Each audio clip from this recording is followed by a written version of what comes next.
Hello friends, welcome back to the Gyan simplify YouTube channel. ఈ వీడియోలో Olympics అంటే ఏంటి, ఒలింపిక్స్ ఎన్ని రకాలు, అదేవిధంగా ఒలింపిక్స్లో ఉన్నటువంటి స్పోర్ట్స్, ఈ ఒలింపిక్స్ ఎప్పుడు, ఎక్కడ, ఎలా స్టార్ట్ అయ్యాయి, ఒలింపిక్స్లో ఉన్నటువంటి రింగ్ మీనింగ్ ఏంటి, రీసెంట్ గా జరిగినటువంటి 33 ఒలింపియాడ్, దానినే ప్యారిస్ ఒలింపిక్స్ 2024 గా చెప్పుకోవచ్చు. అందులో ఓపెనింగ్ సెరమనీ, క్లోజింగ్ సెరమనీ, అదేవిధంగా ఈ ఒలింపియాడ్ కి హాజరైనటువంటి అథ్లీట్స్ సంఖ్య ఎంత, ఎవరు, ఏ దేశం ఎన్ని మెడల్స్ గెలుచుకుంది, ఈ మెడల్స్ కు సంబంధించిన టాలీ, అదేవిధంగా ఇండియా యొక్క పర్ఫార్మెన్స్ ఈ ప్యారిస్ ఒలింపిక్స్ లో ఏ విధంగా ఉంది, మరి ఇండియా ఈ ప్యారిస్ ఒలింపిక్స్ లో ఎన్ని మెడల్స్ గెలుచుకుంది, అదేవిధంగా ఒలింపిక్స్ స్టార్ట్ అయినప్పటి నుంచి ఇండియా ఇప్పటి వరకు ఎన్ని ఒలింపిక్ మెడల్స్ గెలుచుకుంది, అప్పటి నుండి ఇప్పటి వరకు ఇండియా యొక్క పర్ఫార్మెన్స్ కి సంబంధించి, అదేవిధంగా ఇండియాకి సంబంధించిన క్రీడాకారులు ఈ విధమైన లో పర్ఫార్మెన్స్ ఒలింపిక్స్లలో ఎందుకు ఇస్తున్నారు, దానికి సంబంధించిన కారణాలు తెలుసుకుందాం. ఇవన్నీ తెలుసుకోబోయే ముందు ఒలింపిక్స్ కి సంబంధించి ముందుగా హిస్టరీ తెలుసుకుందాం. ఒలింపిక్స్ అంటే అంతర్జాతీయంగా ప్రతి 4 సంవత్సరాలకు ఒకసారి జరుపుకునే క్రీడా సంబరాలుగా చెప్పుకోవచ్చు. ఈ ఒలింపిక్స్ అనేటివి ప్రాచీన కాలంలో 8th సెంచరీ బీసీ నుంచి 4th సెంచరీ ఏడీ వరకు గ్రీస్ లోని ఒలింపియా ప్రాంతంలో ఆ గ్రీక్ కల్చర్ లో ఉన్నటువంటి 12 ఒలింపియా దేవతలకు డెడికేట్ చేస్తూ ఈ ఒలింపిక్స్ అయితే మొదలు పెట్టారు. 4th సెంచరీ ఏడీ తర్వాత కొన్ని కారణాల వల్ల 1500 సంవత్సరాల గ్యాప్ అయితే ఈ ఒలింపిక్స్ లో రావడం జరిగింది. ఆ తర్వాత 19వ శతాబ్దంలో ఫ్రెంచ్ ఎడ్యుకేటర్ అయినటువంటి Pierre de Coubertin international Olympic committee organise చేసి, దాని ద్వారా ప్రపంచమంతా శాంతిని నెలకొల్పాలని చెప్పేసి మొట్టమొదటి ఒలింపిక్ క్రీడను 1896 ఏథెన్స్ గ్రీస్ లో ఆర్గనైజ్ చేయడం అయితే జరిగింది. దీనికి గాను 14 దేశాల నుంచి 43 ఈవెంట్స్ లో పాల్గొనడానికి అథ్లీట్స్ రావడం అయితే జరిగింది. ఆ తర్వాత ఆ విధంగా 14 దేశాలతో మొదలైనటువంటి ఒలింపిక్స్ ఇప్పుడు 200 దేశాలకు పైగా ఈ ఒలింపిక్స్ లో అయితే పాల్గొంటున్నారు. ఈ ఒలింపిక్స్ ని సమ్మర్ మరియు వింటర్ అంటూ ప్రతి 4 సంవత్సరాలకు ఒకసారి అయితే నిర్వహించడం జరుగుతుంది. ఇందులో 40 స్పోర్ట్స్ అయితే చూసుకోవచ్చు. ఈ 40 స్పోర్ట్స్లలో 32 స్పోర్ట్స్ ఇప్పుడు జరిగినటువంటి ప్యారిస్ ఒలింపిక్స్ 2024లో నిర్వహించారు. మిగతా 8 స్పోర్ట్స్ అయితే రానున్న వింటర్ ఒలింపిక్స్ కి సంబంధించి మిలానో కార్టికో 2026లో నిర్వహించనున్నారు. ఈ ఒలింపిక్స్ కి సంబంధించి రకాలు చూసినట్టయితే వీటిని 4 రకాలుగా చెప్పుకోవచ్చు. ఒకటి సమ్మర్ ఒలింపిక్స్, 2 వింటర్ ఒలింపిక్స్, పారా ఒలింపిక్స్, యూత్ ఒలింపిక్స్. ఈ ఒలింపిక్స్ స్టార్ట్ అయినటువంటి సంవత్సరాలు చూసినట్టయితే సమ్మర్ ఒలింపిక్స్ 1896లో, వింటర్ ఒలింపిక్స్ 1924లో, పారా ఒలింపిక్స్ 1960లో, యూత్ ఒలింపిక్స్ 2010లో. ఒలింపిక్స్ అనగానే మన కళ్ళ ముందుకు వచ్చేది ఒలింపిక్ రింగ్. ఒలింపిక్ రింగ్కి సంబంధించి చూసినట్టయితే ఈ రింగ్లో మన ప్రపంచంలో 7 ఖండాలు ఏ విధంగా ఉన్నాయో అందులో 5 ఖండాలలో మాత్రమే మానవులు నివసిస్తున్నారు. ఈ విధంగా మానవాళి ఉన్నటువంటి ఈ 5 ఖండాలనే ఈ 5 రింగ్స్ అనేటివి రిప్రజెంట్ చేస్తాయి. ఈ రింగ్స్ చూసినట్టయితే బ్లూ కలర్ యూరోప్ ని రిప్రజెంట్ చేస్తుంది, బ్లాక్ కలర్ లో ఉన్న రింగ్ ఆఫ్రికాని రిప్రజెంట్ చేస్తుంది, రెడ్ కలర్ లో ఉన్న రింగ్ నార్త్ అండ్ సౌత్ అమెరికాని రిప్రజెంట్ చేస్తుంది, ఎల్లో కలర్లో ఉన్న రింగ్ ఏషియాని రిప్రజెంట్ చేస్తుంది, గ్రీన్ కలర్లో ఉన్న రింగ్ ఆస్ట్రేలియాని రిప్రజెంట్ చేస్తుంది. దీనినే ఓసియానా అని కూడా పిలుస్తారు. ఫ్రెండ్స్, మీకు ఈ వీడియో ఇన్ఫర్మేటివ్గా అనిపిస్తే ఒక చిన్న లైక్ చేయండి. ఈ వీడియోని చాలా మంది సబ్స్క్రైబ్ చేసుకోకుండానే చూస్తున్నారు. ఈ కంటెంట్ వర్త్ అనిపిస్తే ఛానల్ని సబ్స్క్రైబ్ చేసుకోండి. ఈ ఒలింపిక్స్ ఎప్పుడు, ఎక్కడ నిర్వహించబోతున్నారో చూసినట్టయితే సమ్మర్ ఒలింపిక్స్ టోక్యోలో 2020 ఒలింపిక్స్ అయితే నిర్వహించారు. ఇప్పుడు జరుగుతున్నటువంటి ప్యారిస్ ఒలింపిక్స్ 2024 మరియు లాస్ ఏంజల్స్లో, అమెరికాలోని లాస్ ఏంజల్స్లో 2028లో అయితే సమ్మర్ ఒలింపిక్స్ నిర్వహిస్తారు. వింటర్ ఒలింపిక్స్కి సంబంధించి చైనాలోని బీజింగ్లో 2022లో నిర్వహించారు. రానున్న రోజుల్లో మిలానో కోర్టినా ఇటలీలో 2026లో నిర్వహించబోతున్నారు. యూత్ ఒలింపిక్స్కి సంబంధించి చూసినట్టయితే దీనికి గాను సమ్మర్ ఒలింపిక్స్ అర్జెంటీనాలో 2018లో నిర్వహించారు. మరియు రానున్న ఒలింపిక్స్ చూసినట్టయితే దాకర్ సెనగల్లో 2026లో నిర్వహించబోతున్నారు. ఇందులోనే వింటర్ ఒలింపిక్స్ చూసినట్టయితే లుసానే అర్జెంటీనాలో 2022లో నిర్వహించారు. నెక్స్ట్ ఒలింపిక్స్ వచ్చేసి గ్యాంగ్వాన్ సౌత్ కొరియాలో 2024లో నిర్వహించబోతున్నారు. సమ్మర్ పారా ఒలింపిక్స్ వచ్చేసి టోక్యోలో 2020లో అయితే నిర్వహించారు. రానున్న కొన్ని రోజుల్లో ప్యారిస్లో 2024లో నిర్వహించబోతున్నారు. వింటర్ పారాలింపిక్స్ చూసినట్టయితే 2022 బీజింగ్ చైనాలో అయితే నిర్వహించారు. నెక్స్ట్ వింటర్ పారా ఒలింపిక్స్ వచ్చేసి అమెరికాలోని లాస్ ఏంజల్స్ సిటీలో 2026లో నిర్వహిస్తారు. ఇప్పుడు జరుగుతున్నటువంటి 33 ఎడిషన్ సమ్మర్ ఒలింపిక్స్, వీటిని 33 ఒలింపియాడ్, అదేవిధంగా ప్యారిస్ ఒలింపిక్స్ 2024 అని కూడా చెప్పొచ్చు. ఈ 33 ఒలింపియాడ్ లొకేషన్ చూసినట్టయితే ఫ్రాన్స్లోని ప్యారిస్ సిటీలో ఇవి నిర్వహిస్తున్నారు. 33 ఒలింపియాడ్కి మోటో చూసినట్టయితే గేమ్స్ వైడ్ ఓపెన్, ఫ్రెంచ్లో ఈ విధంగా పిలుస్తారు. ఈ 33 ఒలింపియాడ్లో పార్టిసిపేట్ చేసే నేషన్స్ చూసినట్టయితే 206. ఒలింపిక్ స్టాండర్డ్ మోటో వచ్చేసి ఫాస్టర్, హయ్యర్, స్ట్రాంగర్. ఇందులో పాల్గొనే అథ్లీట్ల సంఖ్య చూసినట్టయితే 10,714. ఈవెంట్స్ చూసినట్టయితే 32 స్పోర్ట్స్ గాను 329 ఈవెంట్స్ అయితే ఆర్గనైజ్ చేస్తున్నారు. ఈ ఒలింపిక్స్లో 4 అడిషనల్గా స్పోర్ట్స్ అయితే ఇంట్రడ్యూస్ చేశారు. వాటిని చూసినట్టయితే skateboarding, sport climbing, surfing and break dancing. ఈ 4 non traditional sports. Traditional and non traditional చూసినట్టయితే ఏ స్పోర్ట్ని అయితే ఒకటికి ఎక్కువ సార్లు ఈ ఒలింపిక్స్లో నిర్వహిస్తారో వాటిని ట్రెడిషనల్ స్పోర్ట్స్ అని, ఏవైతే కొత్తగా ఈ ఒలింపిక్స్లో ఇంట్రడ్యూస్ చేస్తారో వాటిని నాన్ ట్రెడిషనల్ స్పోర్ట్స్ అని చెప్పేసి అంటాం. ఈ 33 ఒలింపియాడ్ నుంచి రిమూవ్ చేసినటువంటి 3 స్పోర్ట్స్ చూసినట్టయితే అవి ముఖ్యంగా బేస్బాల్, సాఫ్ట్ బాల్ మరియు కరాటే.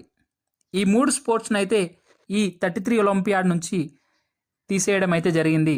రానున్న 2028 ఒలింపిక్స్లో వీటిని మళ్ళీ ఇంక్లూడ్ చేస్తామని చెప్పేశారు. ఈ 33 ఒలింపియాడ్ అనేది 26 జూలై 2024లో ఓపెనింగ్ సెరమనీతో స్టార్ట్ అయ్యి 11 ఆగస్ట్ 2024లో క్లోజింగ్ సెరమనీతో ముగిసింది. దీనికి గాను మస్కట్ చూసినట్టయితే ద ఫ్రీజియన్ క్యాప్, ఇది అ సింబల్ ఆఫ్ ఫ్రీడమ్, ఫ్రీడమ్కి సింబల్గా ఈ ఫ్రాన్స్లో అయితే చెప్పుకుంటారు. నెక్స్ట్ ఓపెనింగ్ సెరమనీ చూసినట్టయితే ప్యారిస్ ఒలింపిక్స్ 2024 ఓపెనింగ్ సెరమనీలో భాగంగా ఈ ఒలింపిక్స్ని ఫ్రెంచ్ ప్రెసిడెంట్ అయినటువంటి ఎమాన్యుయల్ మ్యాక్రోన్ చేతుల మీదుగా స్టార్ట్ చేయడం అయితే జరిగింది. ఇండియా నుంచి ఫ్లాగ్ బియరర్స్ చూసినట్టయితే ఓపెనింగ్ సెరమనీకి సంబంధించి పివి సింధు మరియు శరత్ కమల్.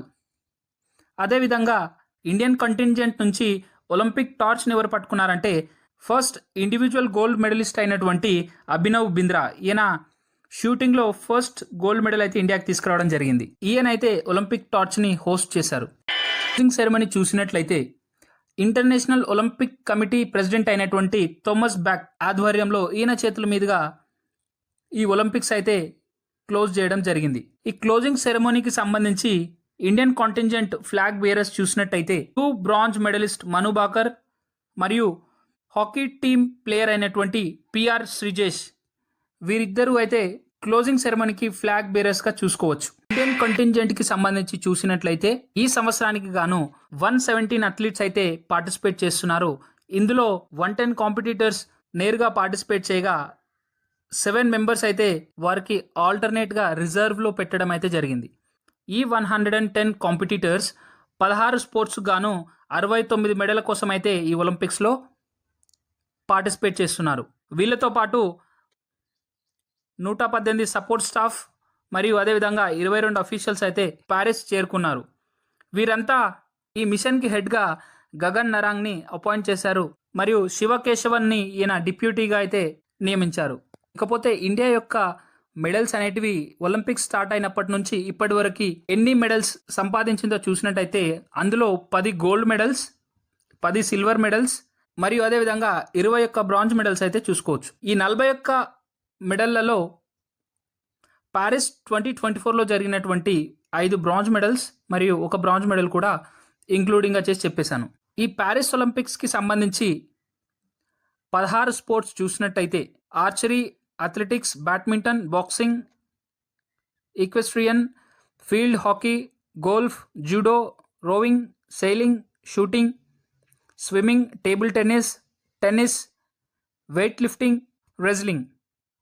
ఈ 16 స్పోర్ట్స్ గాను 65 members men's, 45 members women's athletes అయితే ఈ ఒలింపిక్స్లో పార్టిసిపేట్ చేశారు.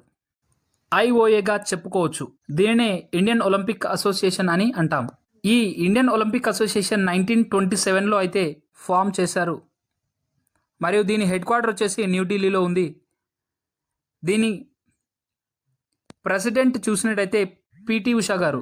అదేవిధంగా ఇండియాకి సంబంధించి ఏ విధమైన నేషనల్ స్పోర్ట్స్ అయితే లేదండి.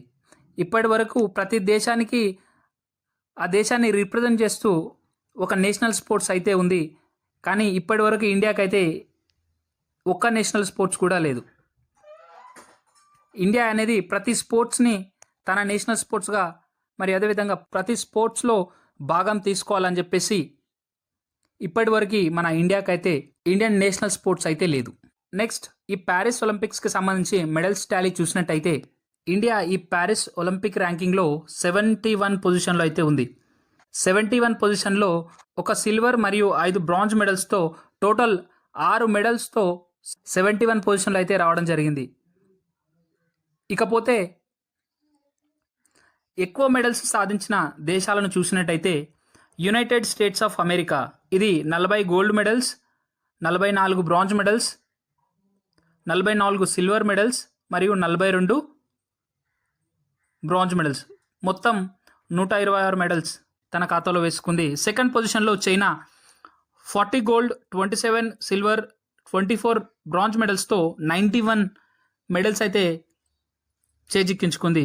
థర్డ్ పొజిషన్లో జపాన్కు గాను 20 gold medals, 12 silver medals, 13 bronze మెడల్స్తో 45 మెడల్స్ అయితే చేజిక్కించుకుంది. ఇదే విధంగా మెడల్ టాలీలో ఇండియా పొజిషన్ 71, ఒక సిల్వర్, 5 బ్రాంజ్, మొత్తం 6 మెడల్స్ అయితే తీసుకురావడం జరిగింది.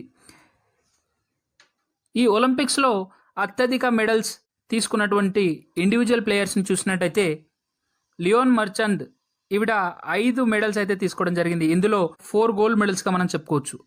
నెక్స్ట్ వచ్చేసి టోరీ హుస్కే, ఈమె 5 మెడల్స్ ఈ ఒలింపిక్స్లో చేజిక్కించుకుంది. అదేవిధంగా మొల్లీ ఓక్ కలంగన్ 5 మెడల్స్ అయితే ఇక్కడ తీసుకురావడం జరిగింది.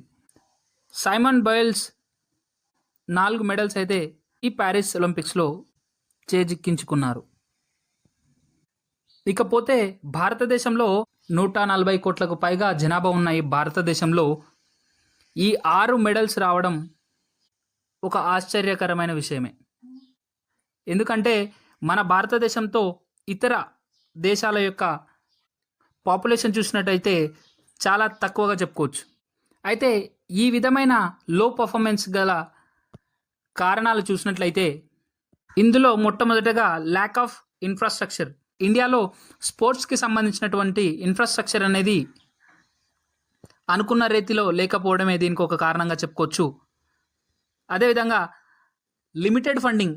ఇతర దేశాలలో ప్లేయర్స్, అదేవిధంగా ఆ స్పోర్ట్స్ ఆర్గనైజేషన్స్కి సివిల్ అథారిటీస్ అయితే ఫండింగ్ చేయడం జరుగుతుంది. అదేవిధంగా గవర్నమెంట్ కూడా చాలా వరకు ఫండింగ్ చేస్తుంది. బట్ ఇండియాలో చూసినట్టయితే మన అథ్లీట్స్కి సంబంధించి చాలా తక్కువ ఫండింగ్ అయితే మనం చూసుకోవచ్చు. నెక్స్ట్ వచ్చేసి cultural focus on academics.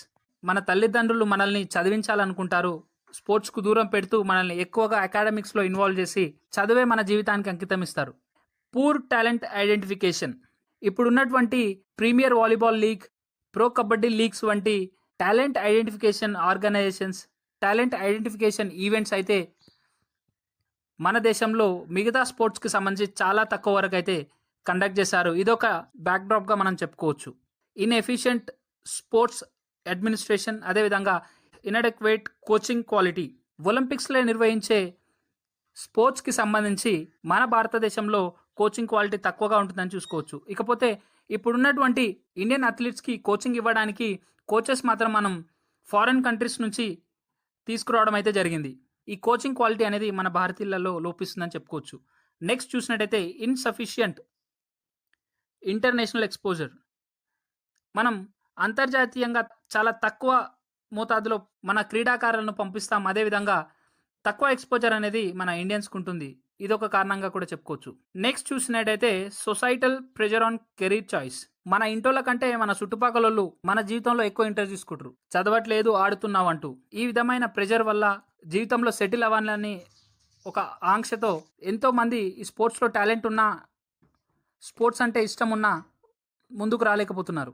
Next చూసినట్టయితే హెల్త్ అండ్ న్యూట్రిషనల్ ఛాలెంజెస్. మీకు అందరికీ తెలుసు, మన భారతదేశంలో న్యూట్రిషనల్ ఛాలెంజ్ అనేది ఒక పెద్ద సమస్యగా చెప్పుకోవచ్చు. ఇది కూడా మన భారతీయుల పర్ఫార్మెన్స్ అనేది అంతర్జాతీయంగా చాలా తక్కువ ఉండడానికి కారణం. ఇకపోతే లాస్ట్ చూసినట్టయితే మీడియా మరియు పబ్లిక్ నుంచి వచ్చే సపోర్ట్ ఏదైతే ఉందో క్రికెట్తో పోలిస్తే ఇతర క్రీడలకు చాలా తక్కువగా ఉండడం మనం ఇక్కడ గమనించవచ్చు. ఫ్రెండ్స్, మీకు ఈ వీడియో ఇన్ఫర్మేటివ్గా అనిపిస్తే please do subscribe, hit the bell icon button and share the video with your friends. Thank you.